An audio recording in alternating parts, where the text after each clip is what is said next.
Miss Boots here. Keith's Cruise Room in Hollandale has Billy Boots, but the Dunes has the most unpredictable and the most unbelievable act, the fabulous Mr. Tubby Boots.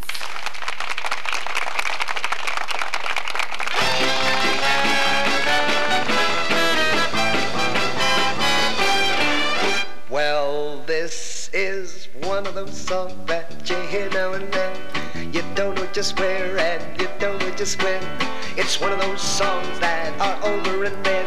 It's one of those songs that start playing again. Well, yes, it's one of those songs that you hear for a while, that come into fashion and go out of style. It's one of those songs that you think you forgot. It's one of those songs you cannot, because it's one of those songs that can make you recall a ride in the springtime, a walk in the fall, a day in the country, a night on the town, the sun coming up, or the rain coming down, the evening you parted, the morning you met, the love of your life you can never forget. The reason is simple, the memory belongs to one of those wonderful songs. Well, this is one of those songs that's so easy to hear. You listen just once, then you play it by ear. It's hummed on verandas, strummed on guitars, and all you remember is la-di-da-da. But later on you recall it in some other year. You may start to smile or you may shed a tear. You'll find that one part of your lifetime belongs to one of those wonderful songs. Yes, it's one of those songs that you hear for a while, that come into fashion and go out of style. It's one of those songs that you think you forgot, but it's one of those wonderful, one of those glorious, one of those fabulous songs.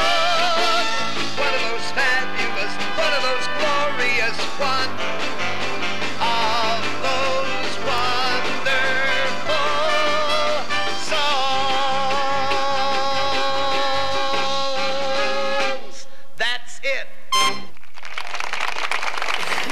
Oh! Hello! All right. Welcome, ladies and gentlemen, to our first show here at the Dunes Motel.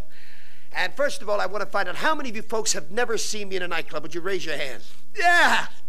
Another one of those nights. Well, first of all, I'm going to tell you exactly what I tell my people every night. No matter what I say, no matter what I do, you came to see me. I did not go looking for you. The minute you walked through that door, your reputation was shot to hell, so you may as well let your hair down and relax. They're going to talk about you. And this is not a sewer. You don't fall into this place accidentally. You got to come to this shit house to look for me.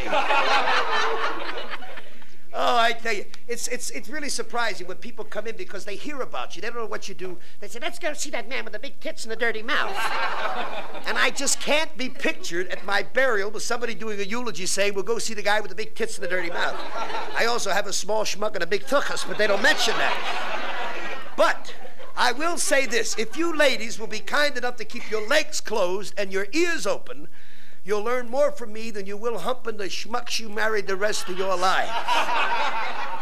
And tonight we got a lot of friends of mine here because we are recording. This is our new album called Thin May Be In, but Fat's Where It's At. And I must say that it isn't easy being a symbol of sex. All right, Jew, be quiet. Anyway, no, seriously, I must tell you the truth.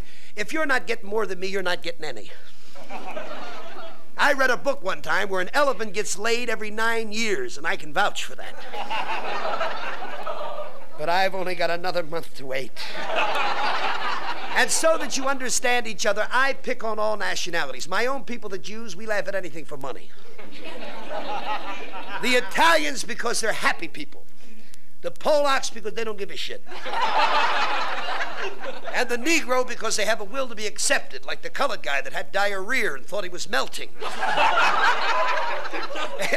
Did you hear about the Polak that found out he had sugar diabetes? The next morning he peed on his cereal.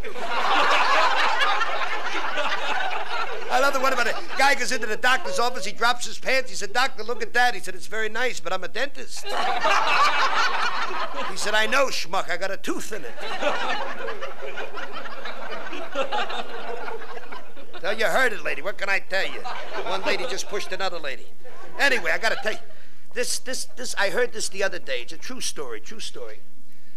Guy takes a girl out on a date. He's got no place to take her. He takes her to an old deserted graveyard, lays her down on one of them old flat tombstones. He's making love to her all night. The next day the girl gets up. She's got a sore back. She goes to the doctor. The doctor examines her. He said, just for the record, young lady, how old are you? She said, 27. Why? He said, according to your ass, you died in 1836. Oh, I got another. No, I got another one. I got another one. Please. Guy takes a girl out on a date. He's so hot to trot, he won't give her time to take her clothes off. He throws her in bed, lifts up her dress. He starts to bang her, and her toes keep going in and out. He said, you know, you're the best piece of ass I've ever had, but you got a terrible affliction. She said, what are you talking about? I said, well, your toes keep going in and out. She said, schmuck, you're screwing me through my pantyhose. Well, you know how to tell when a woman's wearing pantyhose. When she farts, her ankles swell up. Like that. But hey, how about the blind man? He's walking down the street with a C&I dog. The dog lifts up his leg and pees all over him. With that, he takes a biscuit out of his pocket. He says, here, boy. Here, boy. Colored man passing by. I said, I think that's marvelous. The dog done peed all over. You want to give him a biscuit? I said, I'm trying to find his mouth, so I kick him in his ass. Here, boy. Nice doggy. Up here. Here. Oh, you should have been here the other night. First of all, I got to tell you something. The guy that owns this joint, Mr. Pollock, he's got to be the horniest Jew I ever met in my life. I used to think I was bad till I met this bum. He once raped a deaf and dumb girl, broke her finger so she couldn't tell the cops. Now, that's something a Jew would do, but an Italian would think of. You know that. But serious. No, I see you clapping back there, honey. You know what I'm talking about. Norman, ooh. But I got to tell you, this is the truth. We had a guy come in the other night, a hippie. Now, I don't mind long hair on a guy, as long as it's at least brushed and washed. But this guy had hair down to his back, and he had a beard that wove right into it. And he had on a leather jacket that was all covered in fringe. And I was talking to some guy at the bar behind him, and the guy says to me, what are you staring at? I thought for about a half a minute. I said, well, 23 years ago, I screwed a buffalo. I thought you might be my son.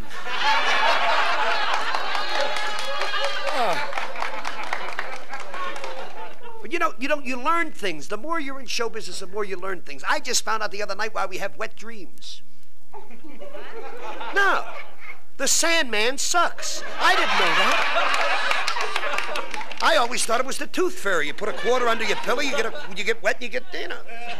I've been blaming him for years. What do I know? But that's the truth. And we have a lot of people. Oh, I must tell you, I just did a play here in Miami Beach called The Impossible Years with the Thespian Troupe 391. The reason you hear the applause is because a bunch of the thespians are here. But for years, people have called me a thespian. And, I thought that's what they said anyway. But truthfully, I was just made a member in good standing of Troop 391 of the Thespians of Miami Beach, and I appreciate that. And they're here tonight, so give them a big hand for coming in and enjoying the show. And, oh, I ain't gonna mention nothing about your husband. Every time Barbara Crongo comes in and she's getting married again, she's been in this club 17 times, if she's been in once. And every time she comes in with another Jewish schnook. This broad has been married. If she's not getting married, she's at a health spa. She's gone from pillar to post. And you should see the guy she's got now. Oy vey gavelt. But I don't want to talk about my friends, because if I talk about this record goes all over the country. They ain't going to know who the hell you are. Why should I talk about you? And if I talk about the Jew you're going to marry, he looks like another putz. I don't want to bother with him. But I did want to talk about, this last year, you won't believe it, but this past year I have been so sick. No, this is the truth. First of all, for 37 years, I've never seen the inside of a hospital. This year, I just dissipated. And I figured it out. When Jews go, they go fast. It's the truth. I can't understand it. And first of all, I got high blood pressure. Then I got sugar diabetes. Then I got polyps on my vocal cords. I had every damn thing happen to me. I caught the flu. And you rationalize when these things happen to you. You say, why are you ill? And I found out why. Because Jews have bad asses. This is the truth. I don't care what you say, no matter how many miracle drugs they give you, you've got to be able to shit in order to get well. Now, Italians have no problem. They get a cold, one piece of garlic, it goes. But I know Jews that would pay $1,000 for a good crap. This is how bad they are, you know. And it's the truth. And when I mention the Italians, don't take offense, because the Italians and the Jews get along very good. They steal it, we sell it. But Jews are always envious of the Italians. First of all, they never die of natural causes. Jews die of colitis, we get ulcers. The only way them bastards die, you gotta shoot them. Either that, they fall off a broad. How did Luigi die? Fell off a hump. That's nice. But another thing the Jews envy the Italians for is because, well, first of all, I'm married to an English Jew. They're the worst guy. My wife comes from London. Not only is she a lousy piece of ass, she talks funny. Did you ever hear them people talk rather pip-pip like they got a mouthful of shit? That's the way she talks. Did you ever bang one of them broads? When they're ready to get their cookies, they say, I believe I'm arriving. Or shall we arrive together? Then they patch on the couillons, they say, feeling better? I had a fight with my wife the first week we're married. I felt bad. I took her a dozen roses. What do you think she said to me? But I guess I'd have to spread my legs for those. I said, not unless you haven't got a vase. Then I shoved the flowers up her ass. I figured the fertilizer would help the plants. What do I know? But this is the truth. When you're married to a Jew, you got to pay. Norman, you know what I'm talking about. Norman, my friend Norman, is married, and his wife, she don't do nothing for nothing. She's got him by the couillon, she's got him. In case you don't understand that in Yiddish, it's balls in any language. But this is the true story. If I want to get lucky with my wife, I got to buy her something. 4 o'clock in the morning, you come home, she says, we won't make a dirty thing of this. I must have a remembrance of this night. Where the hell are you going to buy a remembrance at 4 o'clock in the morning? She says, write out a check, I'll get it tomorrow. I says, what jewelry store do you want me to make the check out to? She said, Cash. Some jewelry store named Cash gets a lot of money from me. She's got one fakakta charm that says, remember that night. She's been showing me that charm for 7 years. But this is what it is. You see, with the Jews, you got to buy them a diamond, you got to buy them a mint, you got to buy them a fur. Not with the guineas. They got it made. They give them a big shidroom. Da-da-doom, da-da-doom, get up and cook. Da-da-doom, da-da-doom, get up and cook. Once a year, they're lucky. They get a statue, them bastards. I know one Italian lady's got a hole in her ass, a bun in the back of her head, and 16 statues, and she's happy. A Jew broad wouldn't move unless she had a sweater with a few beads on it, right? But I got to tell you my favorite story. Favorite story. A little boy, 10 years old, he wants to go to the movie. Hey, Ma, I want to go to the movies. She says, all right, you're 10 years old. It's about time you earned your own damn movie money. We got a turkey farm. Take a turkey out and sell it. So the kid takes his fakakta turkey. He's got it under his arm. He's going around from door to door. He can't sell his friggin' turkey. He walks up to one door. He knocks on the door, and the door flies open. Naturally, he's 10 years old. The kid is inquisitive, so he goes in. And he finds this man and woman in a compromising position. They were screwing, see. So the kid walks over, he taps the guy on the ass, he says, hey, mister, you want to buy a turkey? Guy looks up, he says, how the hell did you get in here? He said, the door was open. You want to buy a turkey? I want to go to the movies. He said, look, son, be a nice boy and take that turkey and get out of here. He said, come on, lady, let the guy up. Let him buy the turkey. I want to go to the movies. He said, look, kid, get out of here before I smack you in the ass. Now get out of here. All of a sudden, a car pulls up. A guy jumps out, says, honey, I'm home. She says, my God, that's my husband. What do we do now? He grabs the kid and the turkey gets in the closet. He said, you wouldn't consider buying a turkey now, would you? For Christ's sake, be quiet. I'll yell. He says, all right, you little bastard, how much you want for the turkey? $200. $200 for a turkey? I'll yell, give me the damn turkey. Here, take the money now. Shut up. And a half minute later, the kid says, he said, what do you want now? Want to sell the turkey back? He says, all right, give my $200. I'll give you $1. $1! I'll yell, give me the damn turkey. Here, take the money. Now, this shit goes on for 2 hours. Between buying and selling. The kid ends up with $497 in cash. $2,000 in pledges, anonymous. Plus the friggin' turkey. He hears the car pull away. The kid takes off like a bat out of hell. He's going home and he's counting the money. His mother sees all this money. She said, where'd you get all that money? So the kid told her what happened. She said, brother, you some kind of tramp, a gutter snipe. I brought you up a little class, a little finesse. You go right down to church and confess. The little kid walks into church. He walks in the confessional. Father said, you have sinned. He said, yes, Father, I have sinned. He said, tell it to me, my child, and all shall be forgiven. He said, well, Father, I didn't mean to cause no trouble. You see, this morning, I wanted to go to the movies, see? And my mother gave me this turkey. Just then the little curtain opened up. Said, you mention that goddamn turkey one more time, I'll knock you on your ass. Why will everyone here kindly step to the rear and let a fat boy lead the way?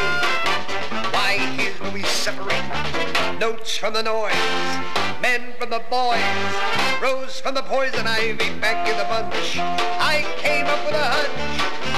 This was an up and Adam day. But it's one of those spells when you hear the right bells and your horoscope tells you to say, why will everyone here kindly step to the rear and let a fat boy lead the way? I'm gonna learn to and write. I'm gonna see what there is to see. And when I go from nowhere on the road to somewhere and you meet a guy that's built, you'll know it's me. I'm gonna move from place to place. Find me a house with a golden stair. And in that house is red and a big brass bed. I'm living there. Why will everyone here kindly step to the rear and let a fat boy lead the way? Here's where we separate notes from the noise, men from the boys, rose from the poison ivy, back in the bunch. I came up with a hunch. This was an up and Adam day. But I found in my eye such a glorious sky. 4th of July we'll see it gray. Will everyone here step to the rear and let a fat boy lead the way?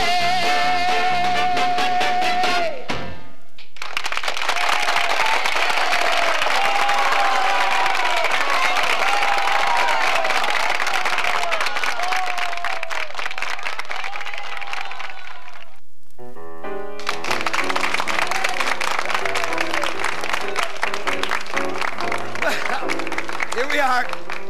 We're back again. And I want to thank the people on the recording for being nice enough to turn me over. I didn't mean that the way it sounded. We've thinned out a little bit, but we've weeded out the squares. A few people got a little piss elegant while I was working. You know, I hate piss elegant people. You know, the type of a woman that'll get out of a car and step in dog shit and say, oh shit, I stepped in number 2, you know. But we go through this every night in the nightclub. It's the truth, you know. They sit in the back, they say, oh my God, he's filthy. Then they go out in the car and eat every damn thing with the steering wheel and talk about me all night. But, you know, in order to get embarrassed, you gotta understand what I'm talking about. You know what I mean? Now some schmuck is giving me signals. Somebody just said to me, move back from the microphone. Listen, if I cough, we'll lose the damn thing. I thought we would talk about something different this particular show, and things that actually happened to you, you know. And recently, 5 years ago, I took a trip. Well, I've been around the world several times, but this was just to the islands. And if you're not familiar with we have a big industry down here in Florida, cruise ships. And I've been known to cruise quite a few times. But I received a phone call one day from a singer who should remain nameless, Cha-Cha-Cha. And she says to me, Tubby, darling, Miss Manville here, Cha-Cha-Cha. She says, would you like to take a trip on a ship? And I said, I'd love to, poo-poo-pee-doo. And she said, I am going with the captain, and he's given me full pleasures for all of my friends, and I'm inviting you. Now, of course, when a Jew gets an invite, it doesn't cost him anything, you know. You go. I mean, even if you've been, you go. I mean, free food and a high seas romance. Oh, I ate everything but the captain. I couldn't keep a thing on my stomach but the first mate. Old material, Wilma, but you never know when it's going to come in handy. So, I must... So I take the trip, and the boat was called the Viking Princess. Now, you must picture this. I was with my ex-manager, who cheated me out of a fortune. And we get on the ship, and I did everything on this ship that the squares do. You know, I mopped the deck. I pulled the midgets, and I swung with everything else, you know. But really, I did everything in the world that the squares do. They did the Virginia reel. I was in the limbo contest, under the pole, down he goes, yo-ho-ho, yellow bird, you know. And we weren't even in the auditorium when I did that. But I was having the time of my life, and I'm standing at the bar having a drink one night in my walking shorts, looking adorable. I look like 5 miles of bad road. If I walked across the room, it looked like 2 kids fighting under a wet blanket. You know. So I'm standing there having a drink, and the crew was made up of all Italians. They spoke no English unless you gave them money. All of a sudden, the barrier was let down, you know. But I smelled smoke, and it's 1 a.m. in the morning, you know. So I called over a little Italian busboy. I said, is everything all right? He said, we had to find a kitchen, we'll put him out. I figured, well, what the hell? He would know if anybody did, you know. So I have another little sip. Now the smoke is getting so thick, it's burning my eyes. I says, come over here. I said, you wouldn't lie to a Jew, would you? He said, I told you, I had to find a kitchen, we'll put him out. So I figured, well, go over and stick your head in the porthole. It's an old trick. And get a little fresh air. So I go over and I stick my head in the porthole, and what do I see rushing by me but a Norwegian sailor with a life jacket on? I said to myself, self, this is no place for a Jew. So I decided to go back to my cabin, where I had a few mementos, an old cowboy hat,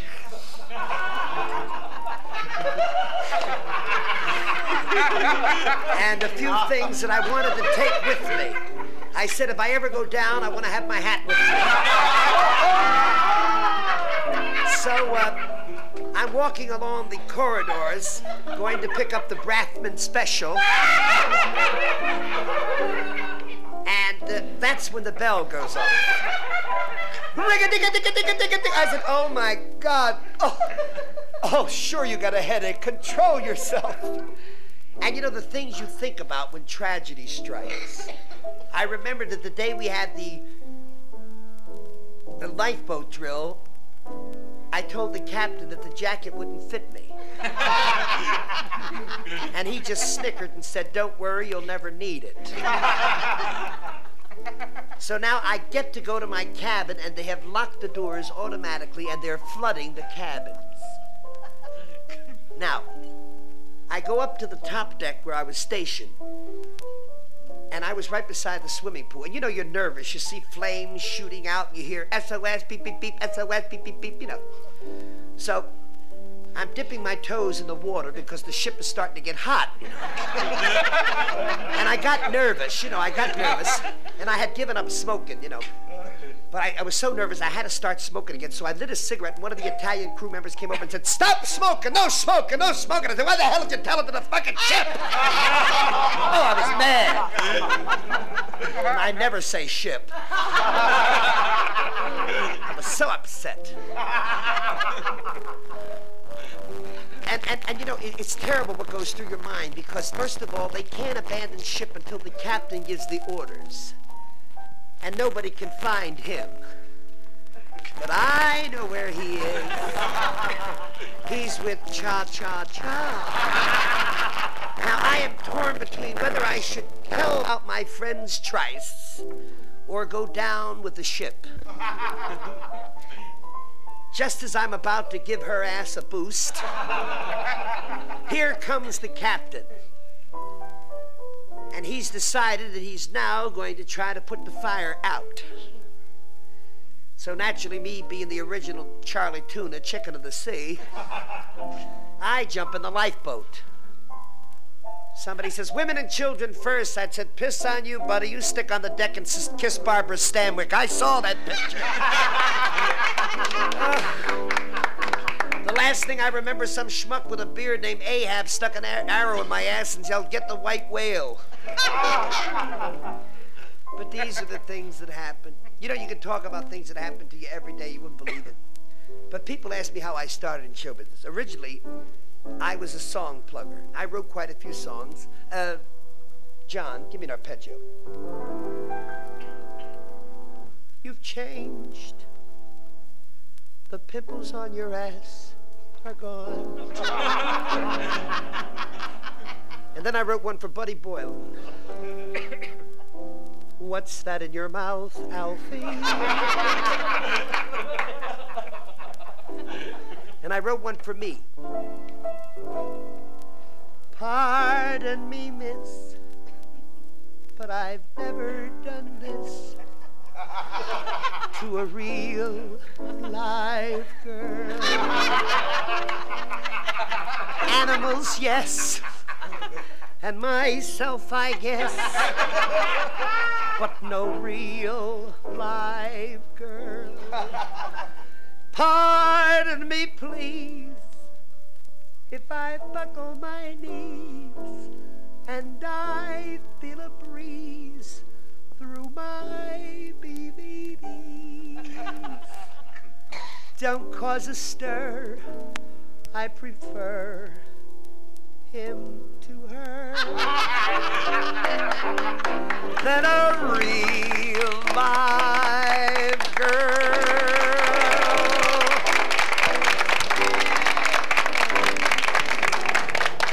You know, I was debating what we should end this album with.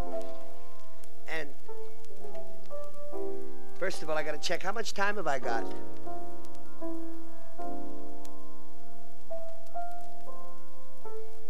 Well, he's holding up 3 fingers. I don't know whether that means one is for this for that, I don't know what he means.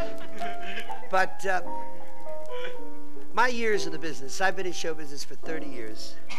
And 6 of those years have been spent here at the Dunes. 6 very happy years, going on my 7th now. And recently I was out in Las Vegas, Nevada, and had the pleasure to appear at the Landmark Hotel. And I was very honored by the critics from Variety, which is the Bible of show business, that said 17 superstars end their act with this song, but Mr. Tubby Boots lived it. And if we may, you were nice enough to stick around here all night while we recorded all this dreck. I thought we'd do something nice, and we'd like to end with a song that is my favorite. I think it should have been written for me, and we hope you like it.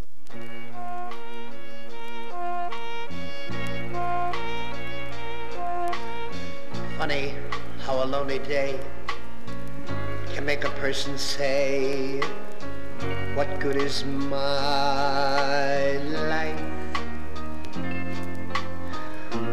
Funny how a breaking heart can make me start to say, what good is my life?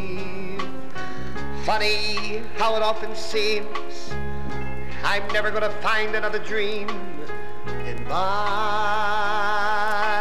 life.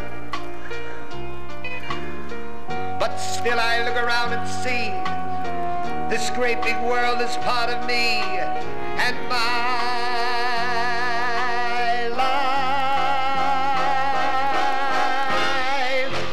This is my life.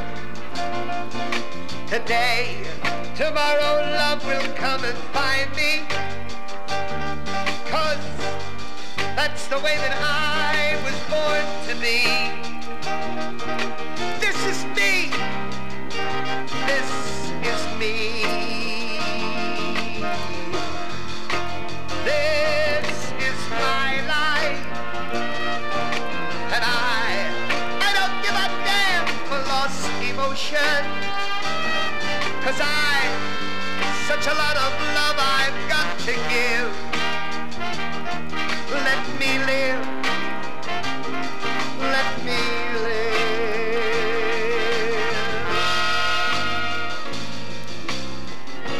Sometimes when I feel afraid, I think of what a mess I've made of my life.